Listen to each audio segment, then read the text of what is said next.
Wake up! Eagle Nation, today is Tuesday. It's the 9th of November. It's the 63rd day of school. Wherever you may be, please stop. Please stand and let us rise together for this morning's Pledge of Allegiance.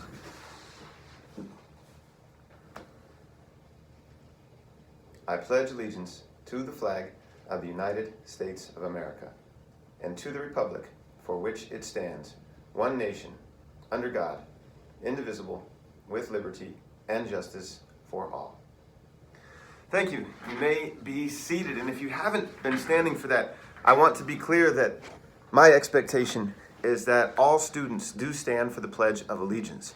And this particular week, we celebrate on Thursday, Veterans Day, in remembrance of, in appreciation for, and in reverence for those who have sacrificed a portion of themselves, years of their lives, energy, time, and commitment to protect all of us, whether they served in the Air Force, the Army, the Marines, the Navy, or the Coast Guard. We want to honor these people this week on Thursday, and I'll be sending an email out to ask for those of you who have served, if you'll share that with us so that we can be more aware and we can celebrate you as well as so many other veterans on this Thursday. But the Pledge of Allegiance on a daily basis is an opportunity each day to reflect on what it is that we are attempting to create and have been attempting to perfect over 200 years in this country. I ask and expect that everybody does stand for the Pledge of Allegiance. And I also want to provide you space that if for some reason you have a reason for not doing so, I want to speak with you directly. I would like your teacher to give you permission to come talk to me directly so that I can hear your position and we can have a better understanding about why it is that we celebrate this tradition on a daily basis. So, thank you once again for those of you who have regularly been standing, and thank you in advance to those of you who are standing or will be standing tomorrow for our Pledge of Allegiance. And thank you, of course, to all of our veterans who we will highlight tomorrow.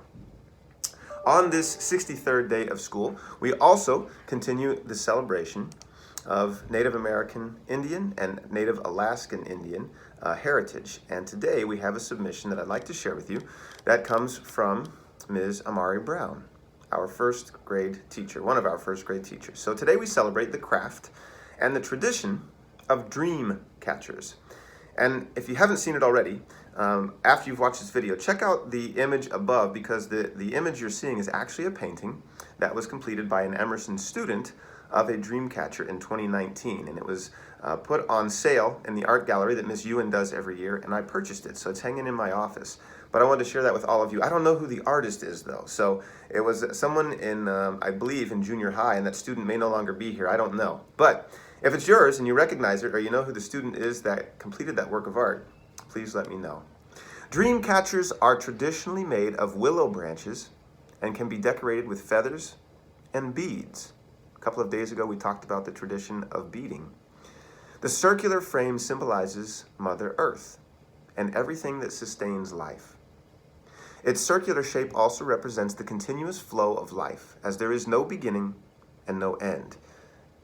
In addition to representing the circle of life, it also symbolizes how the sun and the moon move across the sky in a continuous loop. And then the web, or the net, of the dream catcher is intricately woven inside the frame to mimic the look of a spider's web. The circle in the center of the web is the heart, and is where the good dreams and visions are filtered through. As a child, the tribe my mom worked with gave her one for me and blessed me. It is one of my most prized possessions and one of my favorite Native traditions. Thank you, Ms. Brown, for your submission to elevate dream catchers today. Thank you to the student whose artwork you created, and thank you to those who share in this Native tradition of dream catchers. Let's continue. Today is day 7 of our COVID pool testing. It is also an exciting day because COVID vaccinations are now available, and all students from kindergarten through 8th grade are eligible to receive the COVID vaccination. It's quick, it's easy, and you can get it today actually at North High School until 7 p.m. tonight. I did send out a message on Dojo to all of your parents and guardians, but go to North High School today. Get your shot, your COVID vaccination. It will be one of the quickest, best ways we can put an end to this phase of the pandemic and move to a more open school programming that as we look forward to the spring. Plus, you'll be safer. And also, Banner Hospital, who we were reaching out to show our solidarity with, will appreciate the fact that we are keeping people healthy. We are keeping people out of the hospital. Please do your part to do so as well. Additionally, I wanted to take a note on some recent things. We've seen some vandalism and some graffiti and some careless trash also thrown on our playground. And I want to ask for your help. On the playground, that's the easiest one. You can start by not taking trash out there. Finish your food in the cafeteria and throw it away. But we do have trash cans out there near the Ramada as well as on the smaller playground. If you don't have one, then please put the trash in your pocket until you can go back inside and throw it into a waste basket. To not do so makes our school look unkept, and it makes for unsafe playing conditions for you on the field at recess or in flag football. And thank you in advance for doing your part to put trash where it belongs. Additionally, we've seen some vandalism in our school bathrooms. We've seen wads of paper towels thrown at the ceiling to make a huge mess. Well, somebody has to clean that up so that you have a safe, clean place to use the bathroom. And it's not fair for somebody else to have to clean up a mess that you've made, nor is it appropriate, whether it's at school or at home. If you wouldn't do it at home, you shouldn't be doing it here. We ask you presently, if that has been you, please stop. If it hasn't been you, but you know who's been doing it, please report it to your teacher or to me directly. In addition to that, there have been instances of graffiti on our bathroom walls, both in the playground restroom as well as the restrooms near our classrooms. Ensuring today from 4th through 8th grade, all teachers will have a sign out and all students will be required to sign out. If you've already been doing this, thank you teachers and thank you students. If not, you will be required to sign out. If you're moving between classes, meaning it's not a transition period, but you're moving from one class to another and it's not a passing period, you will be required and are required to carry a green hall pass that is signed by a teacher. If you don't have a green hall pass, you don't have permission. When you enter a classroom, you are expected to stop at the doorway and raise your hand waiting for the receiving teacher to give you permission to come in to get whatever it is that you had forgotten. You are not to interrupt the class, you're not to disrupt the class, you are not to enter past that black square nearest the door until the teacher gives you permission and acknowledges you for entering. Please be advised and please adhere to that procedure. As it relates to chairs, we've also had some furniture that's been destroyed by students taking strings and destroying school furniture or chairs. Don't. Please don't. It's costly. Those chairs that you're sitting on, the blue ones, those retail for about $105 a piece. And so while I'm making a plea to do this, I also want to be clear that if you are a student who has not done this, but you have information about who has either damaged our bathrooms, intentionally thrown trash on our playgrounds, intentionally graffitied our walls, or destroyed any other furniture, I ask you to please share about it. You can do it discreetly by letting your teacher know. You can do it discreetly by writing an email to me. And teachers, you can put my email on your whiteboards.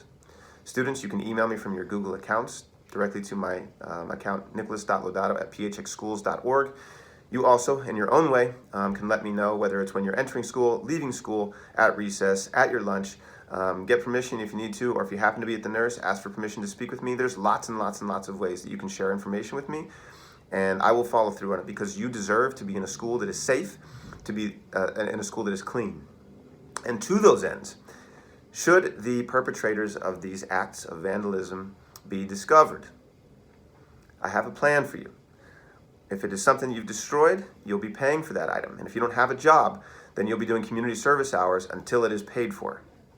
If it is something that's occurring in a bathroom and it's discovered that you are involved or associated with it or knew about it and didn't report it, then you'll be a part of our bathroom cleaning program, in which I'll work with your parents and we will set up a schedule for you whereby you will get to help clean our bathrooms, because the end goal is to have safe, clean bathrooms and a safe, clean campus. I know this was an extended announcement today, but it was important to address these things and to raise everybody's awareness to them, because all of us have a responsibility to be vigilant about our spaces and to care for our spaces. And if we see something that is wrong with them and we have information about it, we have an obligation to also share that information. Thank you in advance for doing your part. Let's close with some words of wisdom. Today is specifically and appropriately so about conscience.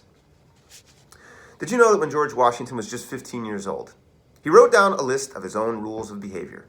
It was quite a list, and it includes rules such as not using bad language, not turning your back on someone who's speaking, keeping your clothes and your fingernails clean, not strutting around like a proud peacock, he said. His last rule is probably the most important. He said, listen carefully to the words of this 15-year-old boy who became one of the greatest leaders in our history. He said, keep alive in your heart that little spark of celestial fire called conscience. In other words, it's important to keep your conscience alive and to listen to it. Your conscience is what feeling in your heart tells you what is right and what is wrong. Today, follow the example of George Washington by following your conscience in all ways and at all times. Before I forget, the song dedication this morning was from Ms. Miller to her homeroom class. She says she just wanted to say thank you for getting that song stuck in her head. It's called Cheese People Wake Up. And I say to you, Cheese People, wake up and listen to your conscience. With something to think about, this is Mr. Lodato. Mask up today. Keep your distance. Stay in your cohorts, your zones, and get permission to go to the restroom at recess. And make it a great day or not. The choice is yours.